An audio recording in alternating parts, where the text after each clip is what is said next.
apa yang dahulu dibebankan oleh Allah kepada Rasulullah daripada amanat, daripada risalah, daripada agama, daripada dakwah, daripada menebar rahmah kepada umat manusia, kepada alam semesta. Setelah wafat Rasulullah menjadi tanggung jawab kita terlebih dahulu, keluarga beliau, sebelum orang lain.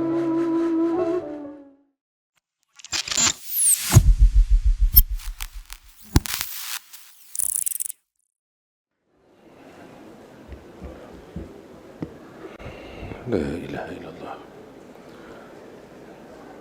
Assalamualaikum warahmatullahi wabarakatuh.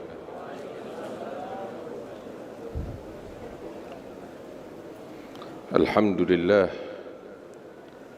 ala ma an'am wa ala ma takarram. Allahumma salli wa sallim wa barik wa karrim ala sayyidina Muhammadin al-habib al-a'zam wa ala alihi wa sahbihi wa man ala silkihi intazam, amma ba'du. Alhamdulillah. Para habaib, orang-orang tua kami, para ulama, para kiai, para atatidah, para masyayikh, hadirin yang dimuliakan oleh Allah Subhanahu wa taala. Kita bersyukur kepada Allah Subhanahu wa taala atas segala nikmat yang dianugerahkan oleh Allah Subhanahu wa taala kepada kita sekalian. Nikmatul Islam, nikmatul iman, yang merupakan nikmat yang sangat besar dari Allah taala. Sebagaimana Allah taala memuliakan kita dengan suatu nikmat yang juga amanat, yang maha dahsyat di sisi Allah, yaitu al-intisab ila Rasulillah sallallahu alaihi wasallam. Nikmat dan amanat, tanggung jawab bernasab kepada baginda yang agung Nabi besar Muhammad sallallahu alaihi wasallam. Hadirin yang dimuliakan oleh Allah Subhanahu wa taala, di pagi hari yang mulia ini kita sama-sama berkumpul di dalam acara UWAD Halal Bihalal Rabitatul Alawiyah, yang mudah-mudahan perkumpulan kita di tempat ini membawa keberkahan dari Allah Subhanahu wa taala. Tetapi ketahuilah, perkumpulan yang kita hadiri di pagi hari ini bukan hanya kita berkumpul untuk silaturahmi, tetapi untuk saling mengingatkan, fadzakir fa inna dzikra tanfa'ul mu'minin. Kita berkumpul di dalam acara Halal Bihalal UWAD Rabitatul Alawiyah, rabitah yang mengikat kita secara khusus kaum Alawiyin satu sama lain di antara kita dengan ikatan taqwa, ikatan ilmu dan amal, ikatan ikhlas, ikatan khauf, rasa takut kepada Allah dan al-wara', ikatan dakwah ilallah, ikatan penghambaan kepada Allah, ikatan memikul amanat yang dibebankan oleh Allah kepada kita sekalian, keluarga besar Nabi Muhammad sallallahu alaihi wasallam. Karena sesungguhnya nasab yang mulia ini pada hakikatnya adalah amanat, beban, tanggung jawab, konsekuensi yang kelak di hari kiamat kita akan dituntut pertanggungjawaban oleh Allah Subhanahu wa taala. Hadirin yang dimuliakan oleh Allah Subhanahu wa taala, di dalam haditsun sahih yang diriwayatkan oleh Imam Bukhari wa Muslim dari sahabat Adi bin Hatim, baginda sallallahu alaihi wasallam mengatakan, "Ma minkum min ahad illa wa sayukallimuhu rabbuh, laisa bainahu wa bainahu tarjuman, fayandur aymana minhu fala yara illa ma qaddam, wa yandur ash'ama minhu fala yara illa ma qaddam, wa yandur tilqa'a wajhihi fala yara illa an-nar tilqa'a wajhihi fattaqun nar walau bisyikki tamrah.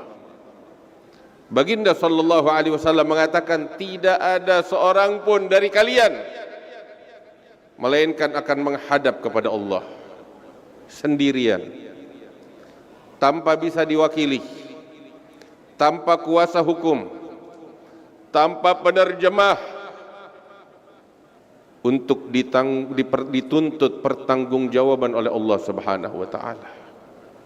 Hadirin yang dimuliakan Allah, dan secara khusus Ahlul Bait yang bernasab kepada Rasulullah, ini adalah kenyataan, fakta yang kita semua akan menghadap kepada Allah, yang akan kita hadapi.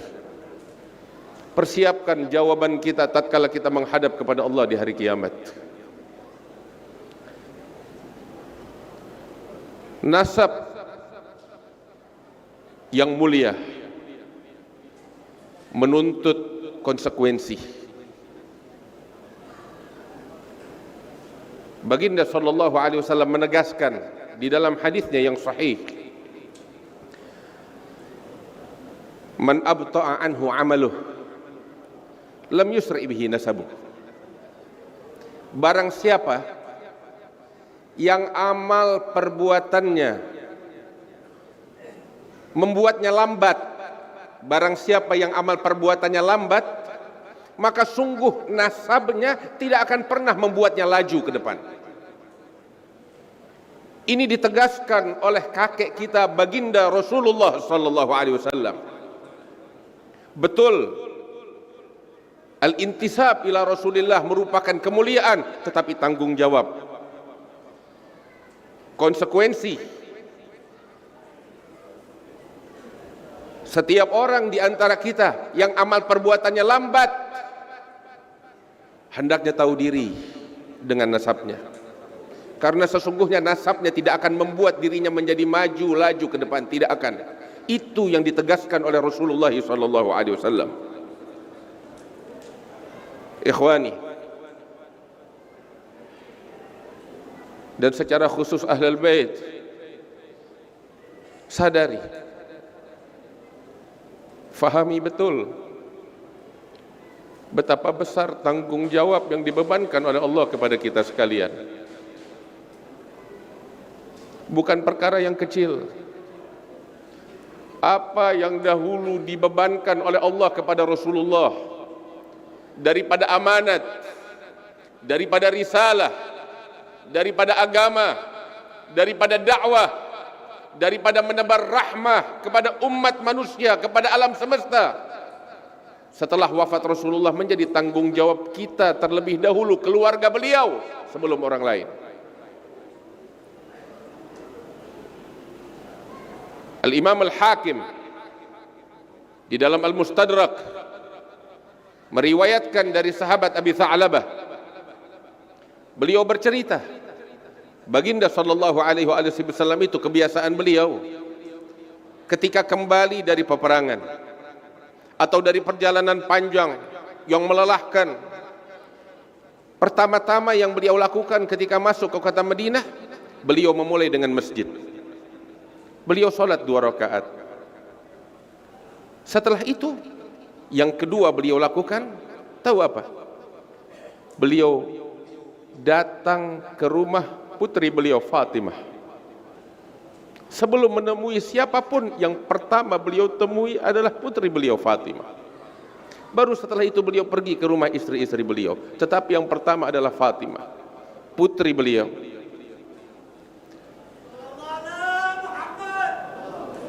Saat itu, ketika beliau datang, baginda sallallahu alaihi wasallam datang ke rumah Fatimah. Fatimah telah berdiri menunggu kedatangan Rasul sallallahu alaihi wasallam. Saat Rasulullah datang dan Sayyidah Fatimah melihat, Sayyidah Fatimah menangis terseduh-seduh. Maka Rasul memeluk Fatimah dan mengatakan, "Ya Fatimah, apa yang membuat engkau menangis?" Maka Fatimah mengatakan, "Ya abati, wahai ayahku, engkau seorang utusan Allah, kekasih Allah, tapi engkau datang dengan baju yang lusuh, badan yang berdebu dari perjalanan yang panjang, yang melelahkan. Sayyidah Fatimah merasa terharu melihat kondisi ayahnya yang penat saat itu. Maka Baginda sallallahu alaihi wasallam mengatakan kepada Sayyidah Fatimah, "Ya Fatimah, inna Allah azza wa jalla ba'atha abaki li amrin la yabqa ala dhahril ard baitu madar wala sya'r illa adkhalallahu bihi izzan aw dhullah hatta yablugha haitsu balagha al-lail." Wahai Fatimah, sesungguhnya Allah Ta'ala telah membebankan ayahmu ini dengan perkara yang dahsyat dan agung, sehingga tidak ada di muka bumi suatu rumah yang dibangun dari batu atau dari kulit, melainkan agama yang dibawa ayahmu ini akan masuk ke dalamnya,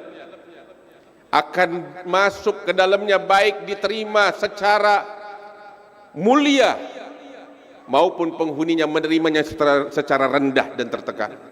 Agama ini akan sampai ke seluruh penjuru dunia, kata Rasulullah sallallahu alaihi wasallam. Ikhwani, tanggung jawab yang dipikul oleh Rasulullah adalah warisan kita Ahlul Bait sebelum orang lain. Begitu dahsyat, begitu agung beban yang Allah bebankan kepada kita Ahlul Bait. Bukan sekedar nikmat dan kemuliaan. Ikhwani, apabila kita menyadari tentang tanggung jawab amanat daripada nasab yang mulia ini, saya yakin tidak ada seorang pun di antara kita yang mampu mengangkat kepalanya dengan berbangga dengan nasabnya. Bagaimana kita bisa menghadap kepada Rasulullah dengan wajah semacam ini?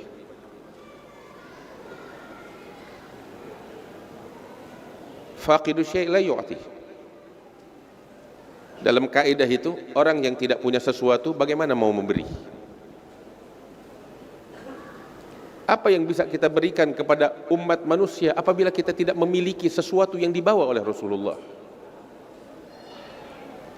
Leluhur kita, para sadah Bani Alawi, mereka memahami betul tanggung jawab mereka. Mereka memahami betul amanat yang Allah bebankan kepada mereka daripada nasab yang mulia ini, sehingga mereka tunaikan janji setia mereka kepada Allah dari sejak lahir. Mereka curahkan seluruh hidup mereka untuk Allah. Mereka menghamba dengan penghambaan sejati kepada Allah. Ibadun kiramun atharullah rabbahum wa atharahum fa atharahum wa ikhtassahum bil wilayati wa anasahum bil qurbi minhu wa bir ridha habahum wa asgahum bi ka'sil mawaddati. Mereka leluhur kita, mereka menghamba kepada Allah. Mereka mendahulukan Allah di atas segala-galanya, sehingga Allah memprioritaskan mereka di atas sekalian makhluknya. Allah tidak memuliakan mereka, Allah tidak memprioritaskan mereka kalau bukan karena mereka memprioritaskan Allah di atas segala makhluknya. Ikhwani, hadirin yang dimuliakan Allah Subhanahu wa taala, mari tuntut diri kita untuk menempuh jalan yang dahulu ditempuh oleh leluhur kita, para aulia, para salihin. Bersungguh-sungguhlah di dalam menuntut ilmu, di dalam beramal, di dalam menebar kasih sayang kepada umat manusia, di dalam membawa agama yang dibawa oleh Rasulullah sallallahu alaihi wasallam. Lihat, kita baca sejarah kehidupan mereka. Kita kalau mau berbicara tentang karamat nggak bisa kita ikuti, nggak bisa kita teladani. Itu murni anugerah Allah yang nggak perlu kita banggakan. Tetapi kalau kita ingin berbicara tentang leluhur kita, lihat bagaimana upaya mereka, kesungguhan mereka di dalam menghamba kepada Allah. Mereka habiskan hidup mereka untuk menempa sanubari mereka menjadi sanubari yang suci yang Allah sebutkan di dalam Al-Quran. Innama yuridullahu liyudhiba ankumur rijsa ahlil bait wa yutahhirukum tathira. At-tathhir, kesucian atau pensucian bukan datang begitu saja dari Allah. Tetapi kita ahlul bait dituntut dalam ayat itu untuk berupaya, berusaha untuk bersuci. Apabila kita lebih memilih kubangan sampah, bagaimana kita bisa disucikan oleh Allah? Ketika Al-Habib Abdullah bin Umar bin Yahya pergi ke Mekah, disambut oleh para ulama di Mekah. Mereka bertanya kepada Abdullah bin Umar, wahai Habib Abdullah bin Umar, bagaimana keadaan guru kami Abdullah bin Husain bin Tahir wal Habib Tahir bin Husain bin Tahir. Kedua manusia agung ini, nama mereka itu bergema sampai ke tanah suci Mekah. Maka dijawab oleh Habib Abdullah bin Umar, amma khali Abdullah bin Husain bin Tahir faqad takhalla 'anil mukhlikat wa tahalla bil munjiyat fawasfuhu ihya wa ziyadah. Pamanku Abdullah bin Husain bin Tahir, beliau telah berhasil mensucikan dirinya dari segala sifat yang dimurkai oleh Allah, dan beliau telah berhasil mensucikan dirinya dengan segala akhlak, sifat-sifat mulia yang dimuliakan oleh Allah. Kalau kamu membaca kitab Ihya Ulumuddin, kamu akan melihat pada sosok Abdullah bin Husain bin Tahir, Ihya Ulumuddin hidup dan berjalan. Bahkan bukan cuma itu, leluhur kita sering dengar wa ma'al Qur'an fi qarani. Mereka selalu bersama Al-Quran, bukan hanya sekedar membaca Al-Quran, tetapi mereka terjemahan hidup dari Al-Quran. Semua orang yang melihat leluhur kita akan menyadari inilah terjemahan Al-Quran yang hidup. Al-Habib Muhammad bin Alwi al-Masyhur ketika berjalan bersama putranya Al-Habib Abu Bakar bin Muhammad al-Masyhur dari kota Tarim pengen pergi ke daerah Khuraf. Di perjalanan beliau berpapasan dengan Habib Abdullah bin Husain dan Habib Tahir bin Husain. Ketika mereka berpapasan, Al-Habib Muhammad dan putranya cium tangan, kemudian minta doa, kemudian mereka berlalu. Saat Al-Habib Abdullah dan Habib Tahir berlalu menuju kota Tarim, Al-Habib Muhammad bin Alwi al-Masyhur bilang kepada anaknya, ya waladi, wahai putraku, katakan kepada ayah, siapa kedua orang ini? Maka sang anak bilang, Al-Habib Abu Bakar kepada ayahnya, abah, kedua orang ini adalah manusia mulia, Habib Abdullah bin Husain bin Tahir dan kakaknya Habib Tahir. Maka sang ayah menjewer kuping anaknya dengan keras, ya waladi, katakan kepada ayah, siapa mereka? Sang anak bilang, abah, saya tahu, tadi saya katakan ini Abdullah bin Husain dan Habib Tahir. Dijewer 2 kali hingga 3 kali. Sampai sang anak bilang, siapa mereka wahai abah?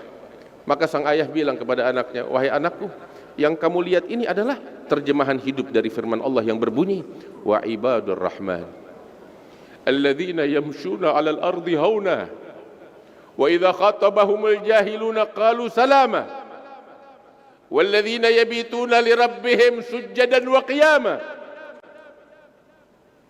walladzina yaquluna rabbana asrif 'anna 'adzaba jahannam inna 'adzabaha kana gharama. Mereka terjemahan hidup dari firman Allah, hamba-hamba Rahman yang berjalan di muka bumi bukan dengan mengangkat kepala, tetapi dengan kerendahan hati, tidak menyombongkan diri mereka baik dengan nasab atau amal ibadah apapun, karena mereka sadar tanggung jawab mereka di hadapan Allah begitu besar dan agung. Diganggu, dicaci oleh orang-orang bodoh, mereka tidak membalas cacian dengan cacian. Tahu kenapa? Tahu kenapa mereka tidak membalas cacian dengan cacian? Mereka leluhur kita orang-orang suci yang disucikan oleh Allah. Wa kullu ina'in billadhi fihi yandahu. Apa yang ada di mulut, terjemahan dari apa yang ada di dalam sanubari. Sanubari mereka suci, nggak punya kotoran. Makanya kalau dipaksa untuk mencaci nggak bisa. Apa yang mereka keluarkan nggak punya kotoran. Yang ada doa, yang ada kasih sayang, yang ada kesucian. Itulah yang keluar dari mulut mereka. Wa idza khatabahumul jahiluna qalu salama. Siang malam mereka sibuk dengan Allah, bukan dengan apa yang diributkan oleh manusia di luar sana dari pepesan kosong. Ikhwani, kita ini udah terlalu jauh dari rel yang digariskan oleh orang-orang tua kita. Hadirin yang dimuliakan Allah, jangankan berbangga dengan nasab, tariqatuna, jalan yang ditempuh oleh leluhur kita adalah penghambaan kepada Allah, tidak mengenal suudzon kepada siapapun. Ada seorang ulama besar, rujukan para ulama di kota Tarim di masanya, yaitu Al-Habib Umar bin Hasan Al-Haddad. Seumur hidup nggak pernah ninggalin Qiyamul Lail. Seumur hidup hanya dengan Al-Quran, ilmu, dakwah ilallah. Umar bin Hasan Al-Haddad satu kali akhir lail, akhir malam keluar dari rumahnya, pengen tahajud seperti biasa di masjid. Akhir lail, begitu beliau keluar malam hari, lagi jalan kaki ke masjid, tiba-tiba melihat ada orang Arab Badui, pekerja keras. Di akhir malam, mohon maaf, orang Arab Badui ini kerjanya ngebersihin septic tank, ya, tempat kotoran itu.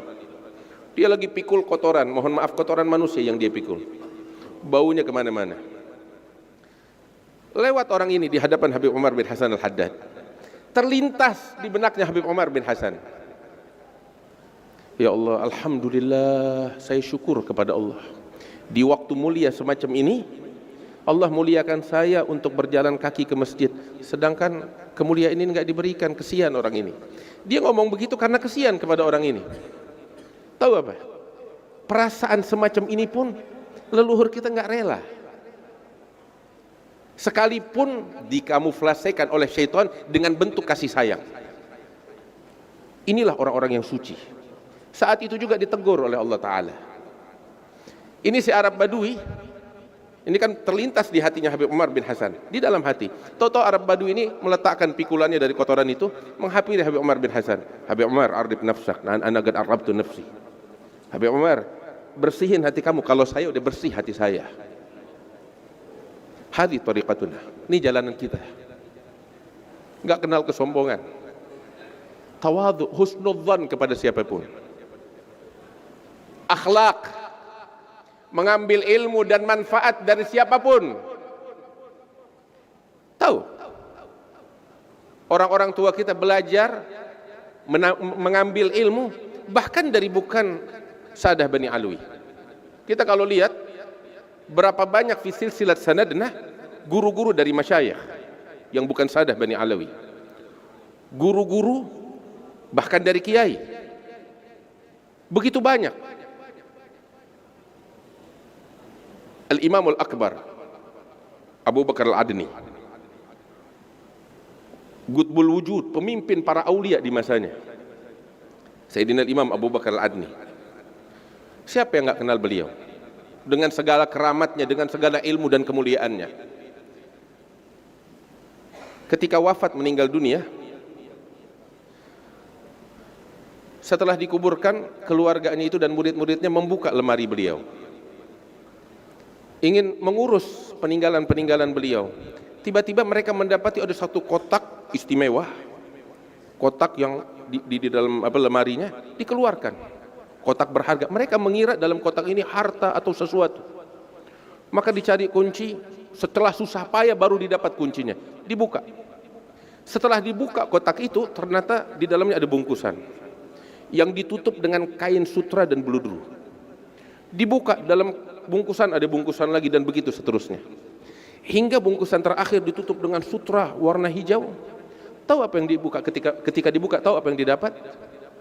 Bukan emas, bukan perak, tetapi sepasang sendal.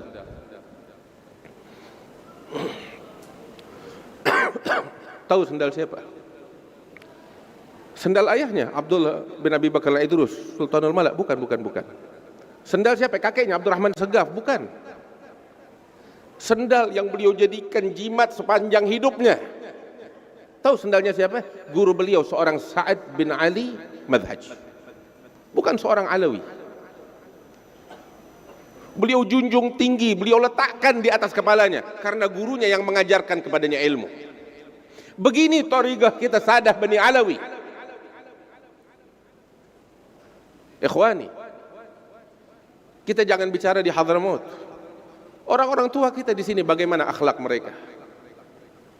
Leluhur kita yang mendirikan tempat ini, yang mendirikan kemuliaan ini. Hayyahumullah li khallau lana kulla zain. Lihat mereka, kita memetik buah dari yang mereka tanam. Apa yang mereka tanam untuk umat manusia? Kasih sayang, cinta, akhlak, adab, pengorbanan. Itu yang mereka tanam. Kita sekarang menikmati buahnya dan merusaknya. Ikhwani, mari kita berbenah diri. Segala apa yang kita lihat saat ini, yang mungkin bagi sebagian orang yang sempit mengganggu, tapi pahami, ini bukan gangguan, teguran dari Allah bakal kita. Mau sampai kapan kita begini? Kita udah terlalu jauh. Mari kita sama-sama berbenah diri, introspeksi diri. Ikhwan yang dimuliakan oleh Allah Subhanahu wa taala, jangan pernah kita berbangga dengan nasab kita. Itu ulama bilang, seseorang yang ahli ibadah, dia berbangga dengan ibadah yang dia lakukan aja udah tercelah. Bagaimana dia berbangga dengan ibadah orang lain? Itu gila. Maka itu tadi disebut Habib Abdullah bin Ali al-Haddad, beliau menekankan kepada kita, thumma la taghtarra bin nasabi la wa la tagna' bika abi wattabi' fil hadi khairan nabi Ahmad al-Hadi ila sanani. Jangan kamu tertipu dengan nasab. Wallah mas'uliyah. Renungkan, hari kiamat kamu menghadap kepada Fatimah dengan wajah yang bagaimana? Hari kiamat kamu menghadap kepada Rasulullah dengan wajah yang bagaimana?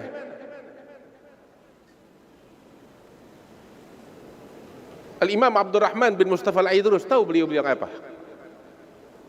Alimun fadilun abi thumma jaddi, hakadha nisbati ila al-mukhtari wa ana artaji kamithli usuli. Beliau katakan, betul, ayahku seorang alim, seorang fadil, dan begitu sampai Rasulullah, tetapi aku pun akan menempuh jalan yang ditempuh oleh mereka. Wa ahmilu nafsi ala iktifa atharuhum. Habib Abdullah Haddad beliau katakan, saya akan menuntut diri saya untuk menempuh jalan yang ditempuh oleh mereka hingga saya dibaringkan di dalam liang lahat saya. Itulah jalan yang ditempuh oleh orang-orang tua kita, bukan dengan bermulut besar. Maka itu dikatakan, walasna wa in ahsabuna karumat yauman alal ansab nattakilu. Demi Allah kami, kita Sadah Bani Alawi, leluhur kita, orang-orang tua kita ini sekalipun nasab kita mulia, tapi nggak pernah sekalipun kita berbangga dengan nasab kita dan bertumpu dengan nasab. Nabni kama kanat awailuna tabni wa naf'alu mithla ma fa'alu. Kami membangun sebagaimana leluhur kami membangun. Dan kami akan melakukan apa yang dahulu dilakukan oleh orang-orang tua kami. Ali Zainul Abidin, beliau mulia dengan apa? Dengan kontribusi beliau kepada umat manusia. Itu tanggung jawab Ahlul Bait. Hadirin yang dimuliakan Allah, tadi kita dengarkan laporan dari Rabitah Alawiyah, Jamiatul Khair, Darul Aitam dan lain sebagainya. Mudah-mudahan Allah mengangkat derajat para leluhur kita. Ini yang patut kita banggakan, yang patut kita kembangkan. Dan ini adalah salah satu contoh kecil dari apa yang dilakukan oleh orang-orang tua kita di dalam menempuh jalan leluhurnya. Hadirin yang dimuliakan Allah, mari kita sama-sama berbenah diri dan memperbaiki diri kita, sehingga pada saat kita dibangkitkan oleh Allah, kita memiliki jawaban yang tepat saat kita berdiri di pengadilan Allah. Mudah-mudahan Allah membimbing kita ke jalan yang diridhai oleh Allah Ta'ala. Allah membuka hati kita untuk menempuh jalan taqwa, jalan istiqamah, jalan pensucian yang dijanjikan oleh Allah Subhanahu wa taala bagi mereka yang mau bersuci. Innama yuridullahu liyudhiba ankum rijsa ahlal bait wa yutahhirakum tathira. Hadza minni wal 'afu minkum. Wassalamu alaikum warahmatullahi wabarakatuh.